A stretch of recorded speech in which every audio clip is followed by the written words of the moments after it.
Dominantly, Indian culture is a culture of risk aversion. If you take personal level, parental level, societal level, or institutional level, we are mainly risk averse. Do you think this risk aversion is an integral part of Indian culture, sir? So what I believe is that the caste system has a major role to play in the Indian society, because it created a very rigid system where people were made to believe, where people were conditioned, from generation after generation, that this is the occupation meant for you and your community, and you have to start with that occupation, and you should die with that occupation.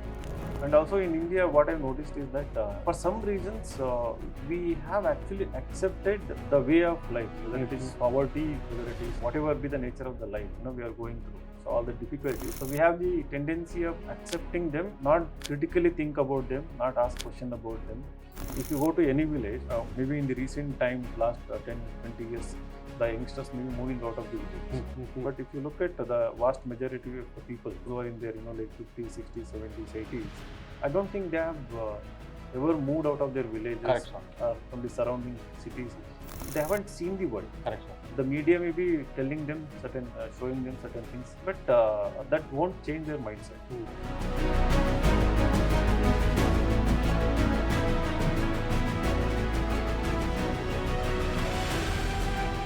Hi guys, welcome to yet another episode of A Little More Light.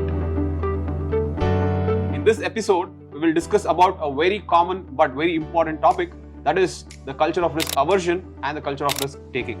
Today, we have with us our Vinay Sir. Thank you so much for making time to come and discuss with us, sir. Thank you.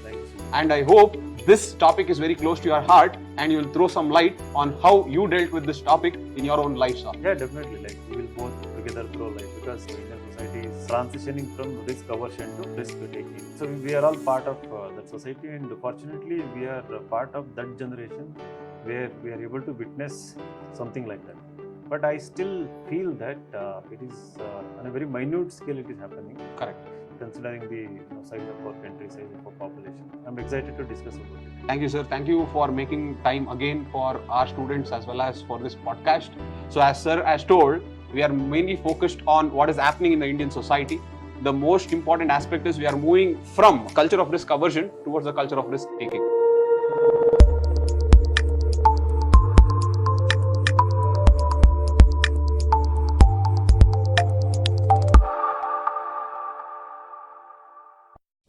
Sir told, we are still keeping baby foot, we are still taking micro steps, and there is much larger scope for us to move towards the culture of risk taking.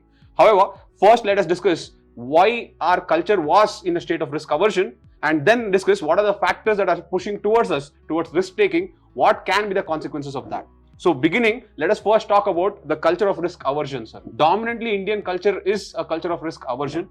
If you take personal level, parental level, societal level, or institutional level, we are mainly risk averse. Do you think this risk aversion is an integral part of Indian culture, sir? I honestly believe that it was kind of, by design, it is kind of embedded in the society, or kind of got integrated in the psyche of the people in India.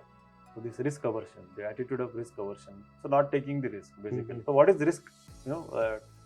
Coming out of the comfort zone, right, and chasing their dreams, right, slightly being ambitious, and trying to change their occupation, maybe trying to change their profession, trying to improve their condition, whether it is social condition or economic condition. If you observe Indian society, of course I'm not an expert, in history or sociology or anything, but based on my understanding of whatever I have read, and recently I got to witness also, I traveled across so many villages.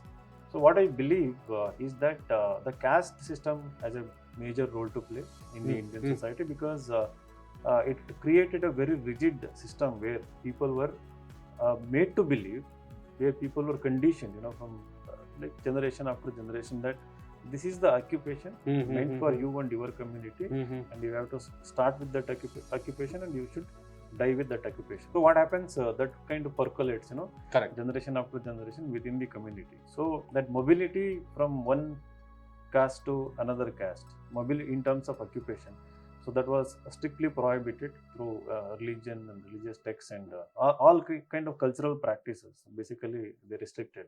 So that is one thing I can think of. And second, I think constant invasions, occupations, wars and struggles and everything.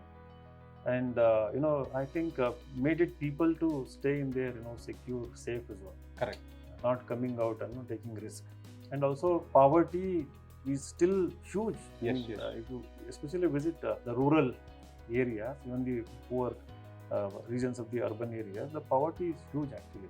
So I think poverty prevents someone from taking the risk. Yes, yes. So, and also in India, what I've noticed is that within the Indian society, for some reasons, we have actually accepted the way of life, whether it is poverty, whether it is whatever be the nature of the life, we are going through. So all the difficulties. So we have the tendency of accepting them, not critically think about them, not ask question about them, not I think challenge them or challenge question them. Yeah. So another reason I can think of is lack of exposure, I think. Correct, sir.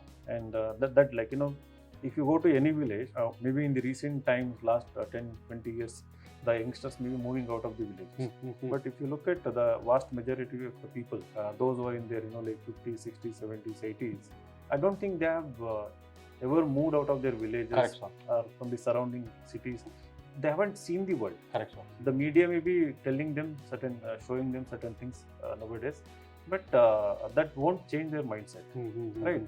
So even taking smallest of the decision, so they are scared of it. For example, with respect to election, I have seen that. So with respect to any economic decision, we have seen that. Small home, small plot of land, right? Yes, so yes. That culture is kind of embedded. I think is still dominant today. Very true, sir. So Sir has rightly pointed out 4 different points. The first is how caste system has shaped the culture of risk aversion. We have been constantly told that this is your occupation, this is your way of life, this is how you have to deal with it. And that is one very important factor, how that culture of risk aversion has been embedded into our psychology.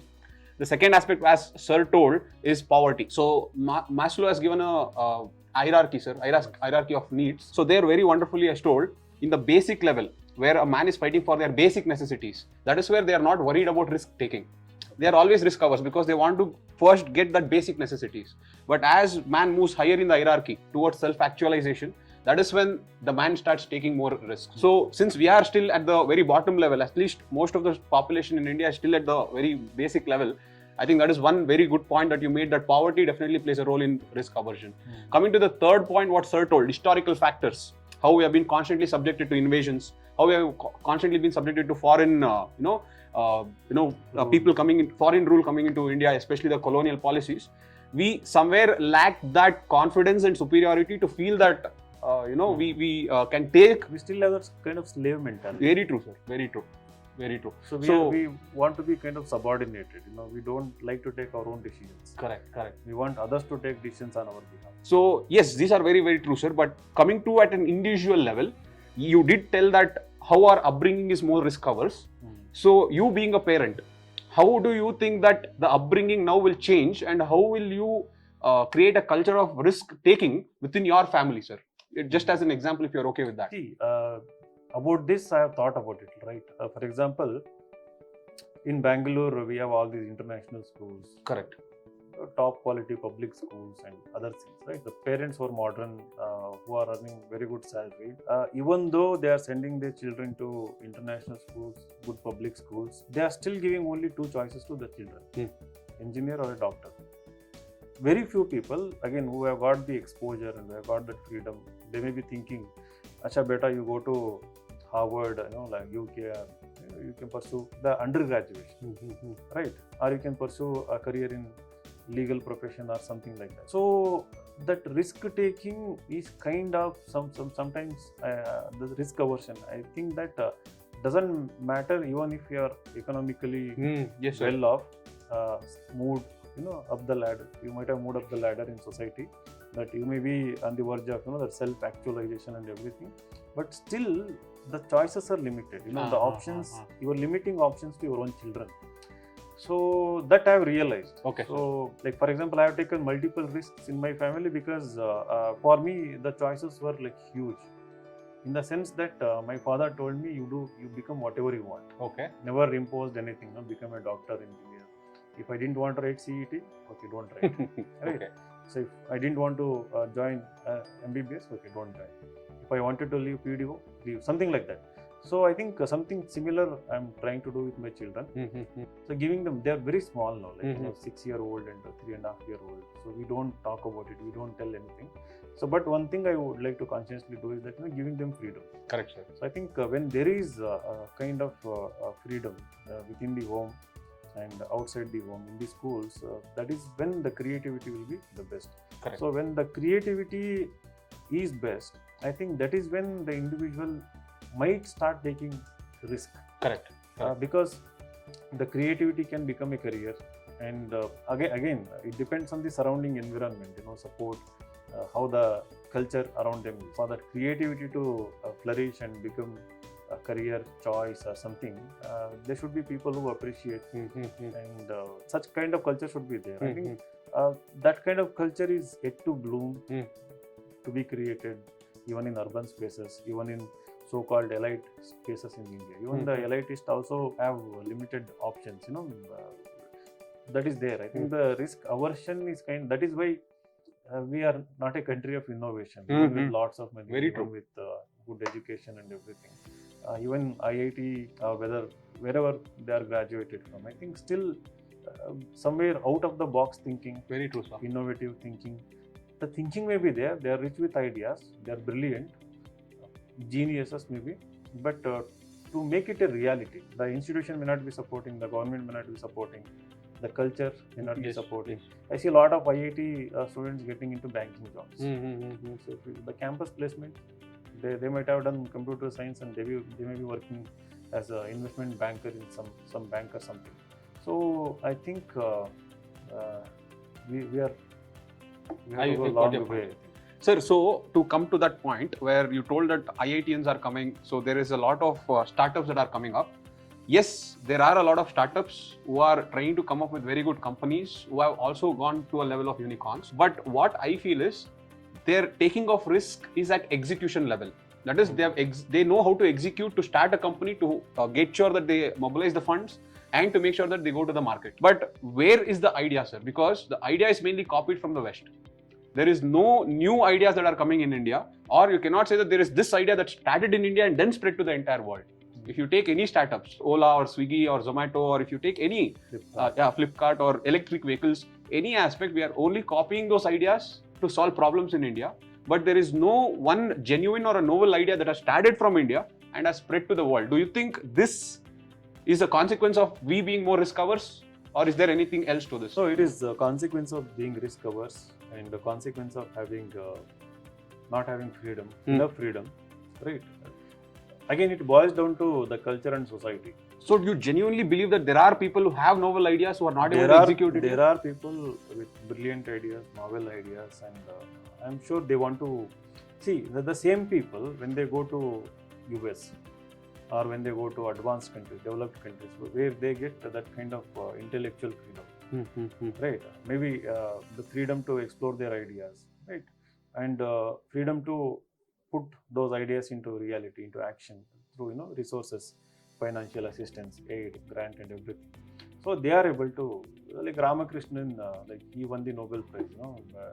If he was there in India, I don't think he would have won that. He actually has spoken about it. Okay. So I think I went through a video where he gave a lecture in Indian Institute of Science. He actually talks about it. In India, he wouldn't have done what he would have done, what he has done outside India, right? So I think it is not about individuals. Individuals, many of them are getting better education and they are able to innovate, at least in their mind. They have got the ideas. I think for them to become reality, including the government. So we are still, what do you call, like, very frugal. We are still the consumer. Yes. So we are not liberal. Very economic in the way we think. So we say that Startup India, if you look at the money, it's very minuscule. Correct, sir. Right. You have incubation centers, but again, the investment is very low compared to the ISRO. We have the brilliant institutions, brilliant minds, but the investment is low. We like to take pride in we spend very less and we are able to send big rockets into the space. I think that is wrong actually. Romanticizing something, we may be frugal, we may be good in optimal utilization of resources. Correct. That's a good quality. But I think if there is lots of freedom in terms of funds, in terms of that kind of environment, from parents and everyone, every stakeholder in the society, I think we will also become Correct.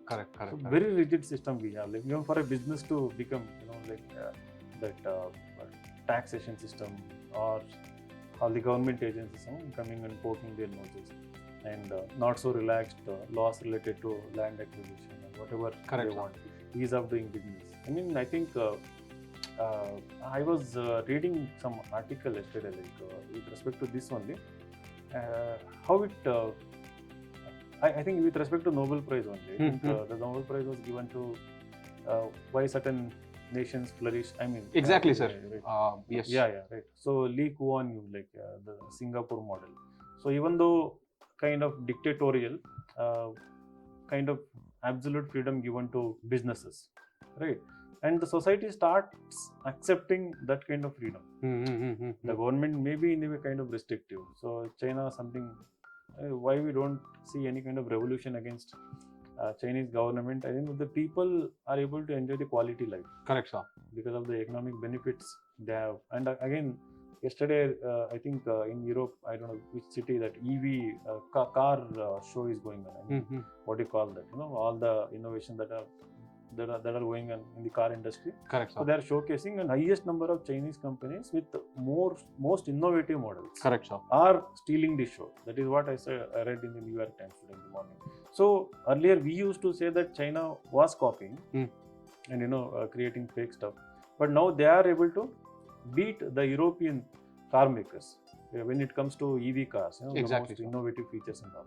So I think we are long way to go. Very, very interesting point that you made, sir. Mr. Acemoglu has won the Nobel Prize in Economy.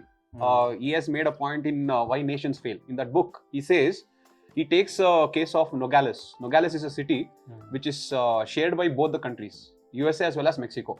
So it is a city that falls in the northern part is in USA, the southern part is in Mexico. So there, when they check the development parameters, the northern part which falls in USA has very high development parameters. The southern part has very less developmental parameters. But if you take geography of a region, climate of that region, the people, their culture, everything is the same. So why is there the disparity? What Mr. Acemoglu says is, he says it is the institutions. The institutions are the ones that will drive the patterns of prosperity, because the northern half is on the democratic side, and hence they are highly prosperous. So it all boils down to what are the institutions there that will decide the prosperity.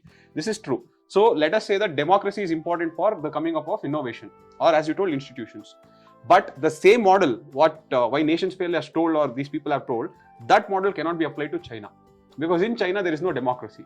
There is autocratic nation or a dictatorship. But as you told, sir, why is it that innovation is happening even in that authority? So that is my question. So the model could not answer that. I'm just asking you, why do you think that there is innovation and creativity within the autocratic system of governance there? So that is because of the economic freedom. See, China realized that, as far as I understand, whatever I have read regarding that. So China understood that considering the size of the country, considering the size of the population, considering the the wounds that was inflicted on China by small countries in the past. Yes.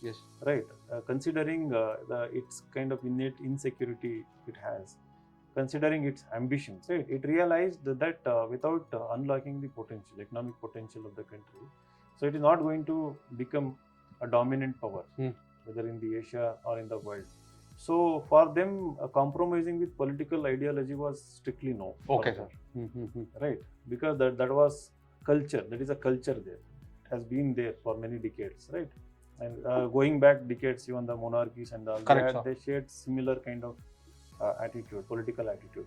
So the only bet was attracting large-scale investment, creating new cities, manufacturing hubs. So we try to copy, through special economic zones, and we kind of have failed actually. True. Right.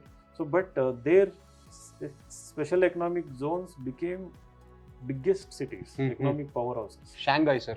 It was a fishing town. Yeah. So they became powerhouses, right? So because of the economic freedom given to people, so I think people were okay to trade off, give away thoda sa my political rights for the economic gains. prosperity.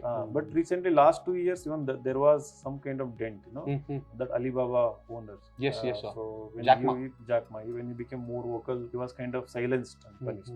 So still, you can do business, but you cannot be vocal about it. Correct, sir. Vocal about the political culture. You cannot talk. So do business, create prosperity, become richest fellow also. But when it comes to politics, don't talk. So it's about individual. Are you willing to,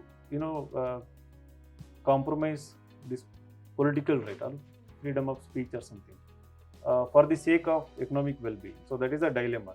I think it looks like Chinese people have, in a way, Clarity. whether, clarity or whether they have accepted voluntarily or tacitly, involuntarily, we don't know. But it looks like they're happy with it. But whereas in India, we don't have Both the aspects of it. we want freedom of speech, but not, of course, we want all kinds of freedoms. But some reasons, the society, the way it is, it has developed, constructed over a period of hundreds of years. Actually, even if you want freedom, it doesn't give an opportunity to realize that freedom. Like earlier, you made an interesting point. Like till execution level, we have that idea, but when it comes to execution, we don't take the risk. I see from the UPSC aspirants also. They come to Delhi, they come to Bangalore, they want to become IAS and IPS. After coming here, for some reasons, they are risk-averse. Right? Risk-averse in the even day-to-day decisions, the way they prepare, the kind of hard work they put. I think it is not, they want to do still in the comfort zone, and they want to be spoon-fed. And also when it comes to taking other decisions, going out of this civil services. So they are scared of it after making 1 or 2 attempts. So I think they are unwilling to take risk in the sense that they don't want to do higher education. They don't want to get into a job thinking that it might get compromised. So I see it everywhere. Got it, sir. In the surroundings also. Sir, one very interesting point you made is, so you told many people who are taking up civil services. So coming to that realm, so we spoke about the upbringing, and you told that freedom is necessary for them to become a culture of risk-taking when they are as a kid. So as we move into the adolescent, the expectations will shape our decision-making. And what do you think, or in Indian culture, how important is that expectation, making us more risk-averse or risk-taking, sir? The societal expectations, what is expected of us? So individually, like personally, I believe that there should not be any expectations on an individual. Right? That individual should be given to freedom to bloom, fully realize his or her own potential. But to identify their own potential, there must be opportunities in any form. Right? If they have certain interests and hobbies, to realize whether they are really good in those interests and hobbies, if they can make out of something, then there should be opportunities like competitions. Whatever it is, like opportunities should be there. So we lack such kind of opportunities. So we sometimes we don't know what is our true potential, right? And over that, this expectation, right? We start limiting their options from the childhood itself. So you become this, you become that. I didn't become that, so you become this. Right? Yes, sir. This kind of conditioning. So what happens is that the child is unaware of or ignorant. Even if they are aware of it, they are not interested in it. They don't want to even explore it. The risk aversion is to that extent, they don't want to even explore it, just Correct, know sir. more about it. Right. So what happens, this societal expectation kills the creativity. Correct, sir. Right. And makes them less efficient than, what they're actually compared to their true potential. So parents should not impose expectations, and the society should not impose any kind of expectation. That is my opinion. And the individuals who come under that expectation should not care about such that is expectation. even more important, yes, sir. They should not care about expectation, what your parents thinking, what society is thinking. You love doing something, be passionate about it. Chase it. See, you may fail n number of times. You may fail continuously, it doesn't matter. But, the very definition of success is something like, achieving material prosperity, a good position. So we very limited, narrow view of the success. Basically, when you're passionate about something, when you are trying to achieve it, even if you're failing, there is a development within, there is a transformation within you. So that is actually the true success. So that will be useful without your knowledge, or even if you want, or even if you don't want. in some other situation, at some other point in your life. That will come later. We don't realize it. Correct. But the transformation which has actually taken place, so that is the true success, right? So you can build upon it later. So by trying something, you might have become a good public speaker. By trying and failing at something, you might have learned so many things about so many topics. So you should be smart enough to how to make use of it. Exactly, sir. So again, that depends on the risk-taking ability, moving away from that. So for that to happen, freedom, lack of, not caring about expectation, I think these qualities are important. Sir, and one very good important point you made is, as an adolescent, let us say that that adolescent want to pursue the interest that they have. They'll not be able to because they are more dependent on their parents. And in Indian culture, the adolescents are still completely dependent on their parents. They have not even started their exposure of working part-time anywhere. I think that is the main drawback of Indian culture, where though the adolescents will have some passions, they'll not be able to take independent decisions to pursue it. Correct. I think that is the, what do you think, sir?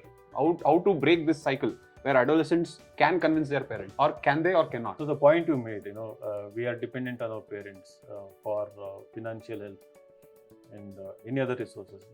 We are still dependent because we are not working. Even part-time also we are not working. So I see most of the UPSC aspirants doing that. And they also have this guilt, I'm still dependent on my parents. That guilt should not be there. What is the job of parents? To take care of the children. Right. They have to support. Doesn't matter whether you're adolescent or still a small child. That is their duty. Correct. And why are you guilty about it? Very true. Even the parents should not be worrying about it. Some enlightened parents, I think they are okay with it. But of course, that also boils down to the place where they come from, culture, everything, and relatives, they won't stop. So in that situation, when lack of financial freedom is not allowing you to take risk. So I think what I usually suggest is that one, of course, if you can do certain job and earn something, that is well and good. So don't hesitate to ask help from others outside your family. Right? There are institutions, there are people, there are philanthropists. It may be because of ego, or maybe some kind of inferiority complex, or some kind of hesitation. Because what if they deny? What if they humiliate? What if they insult us or something like that? So that kind of notion will be there. Go through them. You go and ask. Some may be rude to you, humiliate. That's an excellent phase in your life. It's like a booster. Good learning exercise. Good learning. It strengthens you. Very true, sir. Right. So for some may think that it weakens us. No, it actually strengthens you. If you look at from that perspective. So you have to try with multiple people, with multiple institutions. But merely going and asking, nobody will help. Right. Show who you are. Show how you're passionate about it. Show that something you have done in that regard. Right. So then people will be convinced. For example, if somebody comes and says that I want discount, or I usually don't like discount. Okay, fine. If somebody says that I'm totally poor and I want a free admission, so then I will ask series of questions and I try to see how passionate they are. And sometimes I give them some kind of exercise. Can you write answers? Can you write essay? Have you done something? If they do something, then good. Some people, actually come with that kind of preparation. I remember there was a boy, he came with bag full of notes, and the bag was torn, and so he had all these notebooks. So past 3 years, he had done all the notes, and he had prepared, and without studying in English medium, he himself learnt English medium, and he showed a notebook full of how he had written all new words when he came across them first time, and their meanings. And then he started making notes, and then he had started writing answers from a secure initiative. He said, I've been doing this, but I feel directionless. I feel like even though I had done this, I still need mentorship and some amount of coaching for some certain subjects like geography, economy, where I'm still poor, something like that. So I gave him, right? So even if somebody doesn't want to help, sometimes they will be willing to help when they see a potential in it. Correct, sir. Right. So that is what we need to do. I see that lack of preparedness in many people, and it's all about your personality, right? You have to convince others. So there are ways beyond your parental help if you really want to achieve something. So we should be willing to do that. We should be willing to travel that extra mile, take risk. Very nice. Very interesting perspective that Sir has told to all adolescents watching. Two things. Don't feel guilty. It is okay to ask your parents. The second, as Sir told, ask for help. Sir, one very interesting thing I remember about Steve Jobs, he has told in one of the interviews, whenever he wanted something, he used to pick up the phone, call them and ask. Correct. And 70% of the time, people used to not tell no.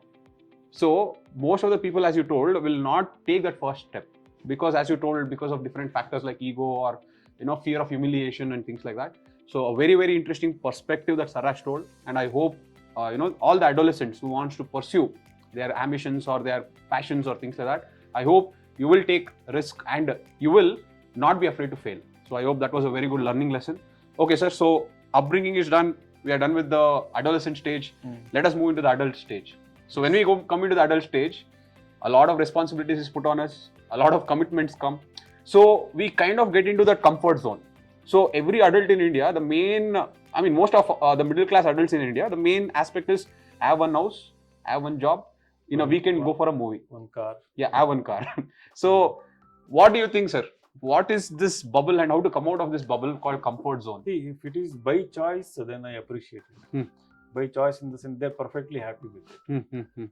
That's a good point. Minimalistic living. Okay, this is what I want. Spend time with my wife, my children, enjoy all the free time with them, travel, watch movies, whatever they want to do by choice. That is what giving them peace of mind, perfect happiness. I think that is fine. I think there's nothing wrong with that.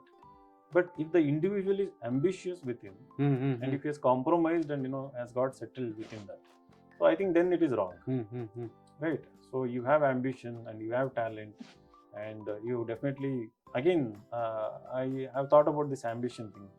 So wherever I go on as a student, I tell that what is the purpose of this ambition? Is it for your personal ego? Is it to achieve certain social status and become famous? No. So for me, the ambition is, again, the definition of success, again, I told something else earlier. Continuation of that is that you realize your potential, you become transformation, and you achieve transformation within you for the purpose of reaching higher level in your life, materially or with perspective of power or whatever it is, to help others succeed.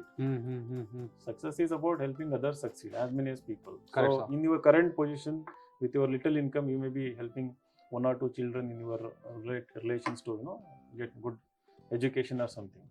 But if you look around the society, still poverty stricken.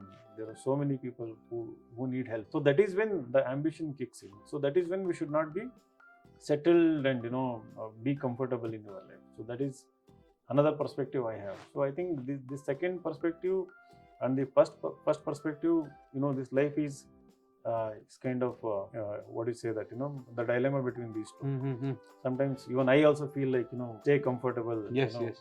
Might have taken a little risk and might have reached here. I don't think it's a big achievement or whatever. So that dilemma is there. But then I go back to this definition of success and then feel that that is when I want to become member of parliament, or let's say MLA, or it's not because of any personal glory or to make money or anything. I believe that such a big responsibility, because you have a mindset of helping others. So you have come from kind of a poor background. You feel like you can really help so many people. So I think individuals with that ambition, that kind of talent, that kind of potential, I think they should not settle completely. You can balance a bit. You can still enjoy the family life. You still weekend, but I think a large chunk of time you can give to pursue your dreams. Sir, what I feel is whatever you told is completely true. There are two perspectives. So one by choice, one by the conditions, because that person is having that condition, he has to or she has to go ahead with it. But sir, what if there is a condition where that person is not aware that if you are pushed away from the comfort zone, only then you will realize the potential. I feel many people within the society, they are not aware that, everyone is striving to reach to that comfort level, but actually there is a level beyond that is where your potential will actually start showing up or expressing. So I feel there is a lot of people who are not exposed to that idea where you push them to the uncomfortable level or you go outside the comfort zone is when you truly realize your potential. What is your take on that? You mentioned the word like they're not exposed. Yes. So one exposure, that might create some kind of awareness. And secondly, there is always this inner resistance within us. You want to do, but again, you look around people around you, and your comfortable life, and then you don't want to be even aware about, So the ignorance is there. that ignorance is kind of that is there, maybe by choice, whatever it is. So I've seen people, for example, somebody wanted to become IAS, they become sub-inspector, right? And then they start finding excuses. Acha, I become sub-inspector, from here I can maybe after 20-30 years I can become IPS or something, and I'm powerful with this uniform, in my position, in my station, in my jurisdiction. They stop preparing for the examination, even though they have the talent, even though they have the potential, everything, right? So it is kind of self-imposed censorship or ignorance or limitations or whatever it is. So I think it's a complex thing. People know it. Sometimes they are aware about it. Sometimes they know it. So I think they just keep pushing their life. Just keep wasting time, knowing that what actually they could have done. Interesting, sir. Sir, so coming to your personal level, your personal life, what is one instance where you feel that you pushed yourself to go outside that comfort zone? You moved from the risk aversion to risk taking, and what were the challenges? Obviously, you have been successful and you have achieved a lot of things. That is good. But what were the challenges where you always felt to go back to that day where you shouldn't have taken that decision? Like, honestly, I'll tell you, I really don't think I'm successful or anything. Of course, no, relatively I'm successful. I'm not telling it to sound like humble. I got it. Somehow not satisfied with whatever so-called achievement. And all of them have come because there were certain instances where I had to take a risk. And there were certain instances where I wanted to take risk. Like the recent politics, nobody told, you go and do it. Correct. I felt life is a bigger canvas, and India is a democracy, and they are kind of ruled by corrupt people, inefficient politicians without heart, politicians without empathy. Correct. Politicians who perpetuate inequality, intentionally. So I have seen that very closely. So I felt agitated, and I really wanted to bring some change. So I tried, and I think that kind of, it's a big risk, big risk. Somebody settled in this kind of institution, educational field. I don't think somebody has done this, something like this. So that I chose electoral way, not Rajya Sabha or MLC or anything. I wanted to go from grassroots. So I plunged without caring for what people might think. He's going with this party, that party, or whatever it is. So I never cared about the social expectations or social perceptions also. So that was a risk taken willingly. And when I came to Bangalore, it was kind of poor situation at home. So there was some kind of financial issues, and I was unemployed. I had left my job, and the UPSC option had closed. Of course, there also I had a choice of running this KPSC thing, going to courts and getting back that job. The post that you had got. Yeah. Sir had got selected in KPSC 2011 as a PDO officer. So I would have just gone with all the people to courts, and I think. That could have. Yes.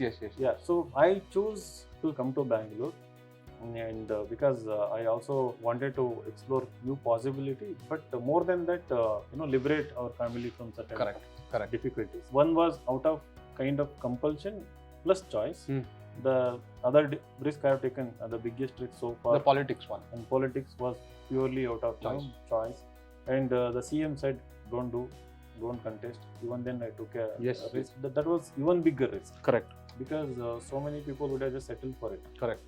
They have gotten close to CM, and that would have been the highest privilege in their life. Very true. So, but I see it from a different perspective. So for me, life is again bigger canvas. So there may be a drop in something. Correct. But I still believe by taking another risk or series of risks, you can again live back. Right. It's all about your inner realization and who you want to be. And for me, self-respect comes, the foremost. I mean, I don't want to compromise with the self-respect aspect. In Kannada, we call Swabhimana. Correct. So I want to fight for the truth. I want to stay with the truth. What is right? More than truth, what is right? Right? I feel what my conscience says, the right thing, I would like to follow the right thing. So what other people think and what other people talk about, I really never think about it, never care about it. And I've told in multiple instances, previous podcasts in classroom also, that I'm okay to be poor again. I mean, if at all, that is the very good attitude. If the risks lead me to become poor again, I'm okay, because I'm not worried about what the society is going to do. Society might think, you will push your people to poverty or something like that. No, as long as you know who you are, what you can do, poverty is not an issue. You can always bounce back. You can always be good in. I'm not going to be poor again. I'm very sure about it. Right? Again, that is also kind of a state of mind or whatever it is. So there are many instances, and I think these are all small things which I have done. I'm 40-year-old, 41 next May, and I think another 30 to 40 years of life is ahead. Right? Luckily, if nothing happens, right? So 30 to 40 years Correct. of life is ahead. So you can do so many things. Very interesting, sir. Sir, so coming back to the aspirants community, the civil service aspirants community, so there you see a complete divergence of culture. So when it comes to civil services, we see a lot of students take risk. They don't become risk averse there. They leave their job, they leave their very good paying job, they come from very good colleges, but they completely leave everything and they sit for this exam. So why do you think that is the case, sir? And what is one advice that you would like to give those aspirants who have taken the risk, who have taken the leap, and now they are in between their preparation? So one thing I would like to tell them is that don't be stagnant. Right? When you have taken risk and have come here, give everything. Like whether it is 12 hours, 14 hours, 16 hours, be passionate to the core. Again, with good guidance, with passion, when they come together, I think the success is guaranteed. So don't try to do it alone. Don't try to do experiments. Correct, sir. Right. So go under proper guidance, and then in a consistent way, be passionate and give everything you have. So you can do it for 1 year, 2 years, 3 years, 4 years, doesn't matter. But if you feel at certain point of time, it is not your cup of tea, or if you want to leave it, don't settle for the lesser thing. From there again, try to take another risk and try to move up rather than go down. Like you looking try for to plan B. Yeah, go to London School of Economics and Harvard University, and try to do something. So instead of going for plan B, you go for parallel plan A. Yeah, that's what you're telling. You had visualized yourself as being part of the government tomorrow as a secretary or RBI governor or something. I think there is another way to come back to the same position. So that way is not through becoming clerk. Yes, I got your point. It's a very long journey, right? You can use all the knowledge you have gained, all the experience you have gained. Go to getting better exposure in a very highly intellectual, competitive environment, at a global level. And then you can come back. And then the another option is there are various. For example, I used to think the Insights on India was intended to as a blog. I wanted to become a writer. For reasons, I opened the institution and something happened. Otherwise, I actually wanted to become a writer and writer of book, maybe fiction, non-fiction. I would have learned like 4 or 5 years. I would have done the courses with respect to that. In fact, I had joined the Tata Institute of Social Science, Media and Cultural Studies. I got admission there. Keeping that in mind, to become a writer and documentary filmmaker, to get into that field, I had made that plan. From there, I used to dream like, my documentary should go to Oscar, my novel should get, Nobel Prize or something like this. Nice, sir. So maybe after 30, 40 years. So the dream was never downgraded. Exactly. From one point to another point, it was always upgraded.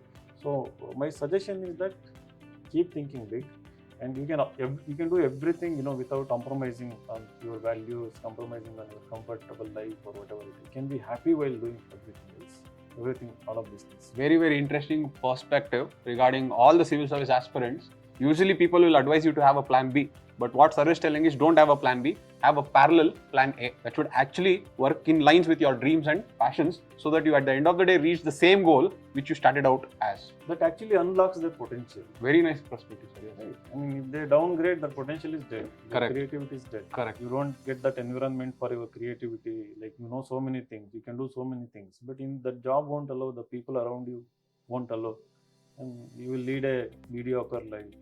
It is mainly a defeatist attitude.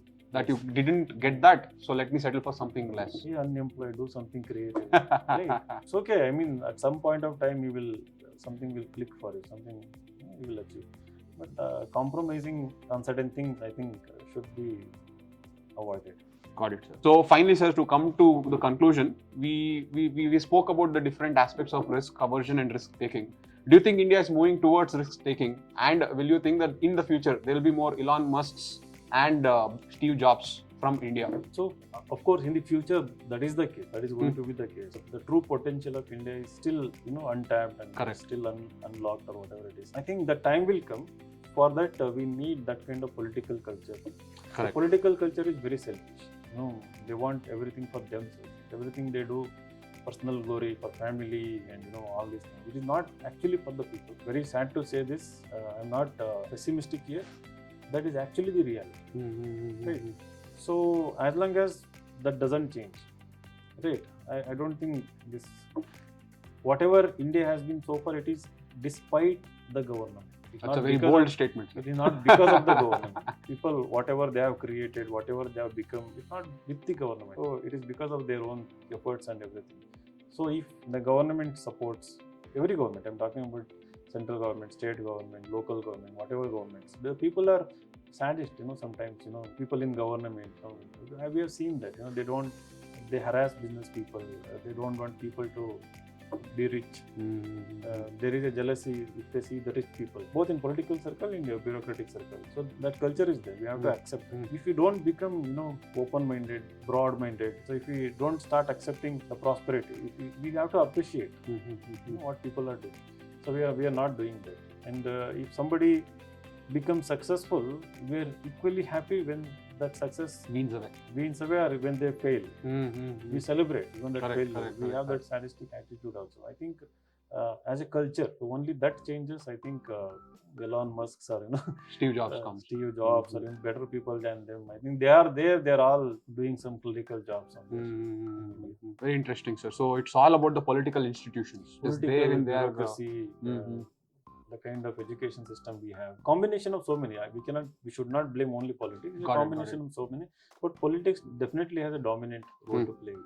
Very interesting, sir. So to finally just conclude, coming at the psychological level, there is a person called Frank Knight. So Frank Knight has differentiated risk from uncertainty. He says risk is measured uncertainty, whereas uncertainty as a concept is immeasurable. So until your uncertainty is measurable, we would advise you to take risks. So when it is measured, you know exactly what you are getting into. You are okay with the challenges and you will relish all the problems that comes your way. So on that behalf, from my side, psychology matters, attitude matters. So I hope you have that mindset to love challenges and you're okay with failure. Finally, sir, your last take on this topic. Very interesting. So I really enjoyed. So we should be mindful that we should not take reckless risk. So again, it should not be like very measured risk also. We should talk to people. Correct. We should try to make sense out of it. What could be the consequences? Be mentally ready for the consequences. If you're not mentally ready for the consequences of the risk you are about to take, then you are bound to fail. Yes, sir. Right. And when those consequences actually happen, so you can't face them. That will take you further down. So I think you should be aware of what you are getting into. And the earlier point, the why I was blaming politicians was that I've seen very closely in rural areas, they keep schools in a dilapidated state and in a very backward state. It is done intentionally. Intentionally, so. Yeah, I mean, they have the capacity to develop those schools. Correct, sir. And it doesn't take too much of funds also. Nothing. Correct. It is intentionally done. So Unfortunately, schools are the places where we can start finding the talent and nurturing them. That is not happening. Selectively here and there for the news and for the media, they keep doing here and there for the sake of doing, but it is not being done. So I think we should all be aware of these realities and we should think about it. I think critical thinking is kind of dead in this country. Very true, sir. Unfortunately, it is. So we don't analyze the things. And they are not encouraged as well. They are not encouraged. I mean, that kind of culture is there. So there's absolutely long way to go. And not just education, there are so many other factors which should result in that kind of culture. And we should all work together in that direction. So it sounds like a pessimistic note, but I think so that is a reality. And while saying this, there are people making big things. I mean, they will all come into light. Very true. In near future. So it is not like that pessimistic also, but they are very small islands here and there, and I don't think they have that kind of social outlook. I mean, when these things happen without the help of the government, I don't think they would like to contribute back to the society. Correct. It will be mainly because of their personal accomplishment and something like that. So that is another side of the story. Got your point, sir. So that giving back attitude will be relatively lesser. Will be relatively less. Interesting. Very, very interesting perspectives that sir has given today. So I hope you enjoyed this topic on risk aversion and risk taking. So I would like to tell another thing to the viewers, if anyone is watching this. So I am not an expert and he is not an expert. Yes. So we are candidly, sharing our views on this based on whatever experiences we have. And you can also criticize, you can also contribute. Correct. In the comment section, you can share your views also. Like Correct. whatever you think. What is your perspective? What do you think about risk aversion and risk taking? So we will be reading those comments.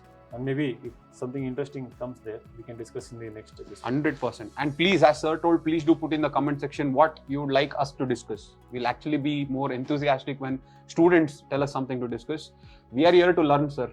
Exactly. We are here to learn. We are here to learn from you. You are here to learn from And us. we might have missed certain perspectives also. Very interesting, sir. Yes. And while our discussion is going on, they might have got their own perspectives. Very true. So if you put it in the comment box, I think we'll be very happy, because we, as I said, we also want to learn, and I think that will enrich our own understanding. Okay, guys. I hope you enjoyed the episode. If you please did enjoy, please like, share, and subscribe.